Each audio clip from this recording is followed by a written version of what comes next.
I den her søde juletid, der skal jeg indrømme, at der betyder det rigtig meget for mig at komme forbi kirkegården. Og i den anledning, der vil jeg egentlig lave noget sådan lidt hjemmelavet her. Jeg har købt de her mos-hjerter, men dem vil jeg ligesom bygge videre på, sådan så de får et ekstra personligt præg. Jeg mærker lige sådan med saksen her, eller med en kniv, så der kommer hul i. Jeg har vandet mosset, så det er vådt. Klipper sådan rosenhoved af her. Det kan jo være hvad som helst, hvad man nu kan lide. Stikker godt ned i her og lader det sådan falde lidt frem. Så vil jeg lave en sløjfe. Det kan man jo lade være med.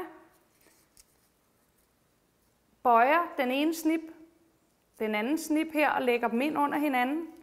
Og så et lille stykke ståltråd, der lige får det her til at gro sammen. Vender den om og snor ståltråden her. Så har jeg lige pludselig sådan en lille sløjfe her, som jeg kan styre. Og den binder jeg her bag ved rosenhovedet, så den lige afslutter det fint. Tit så gemmer jeg faktisk sløjfer fra gaver. Det kan være en rigtig sjov ting, både til sådan noget her, men også til at bruge til at binde rundt om madpakken eller et eller andet. Så lægger den lige så fint. Og så synes jeg, at det her det er sådan en meget enkel måde at næsten lave noget selv på.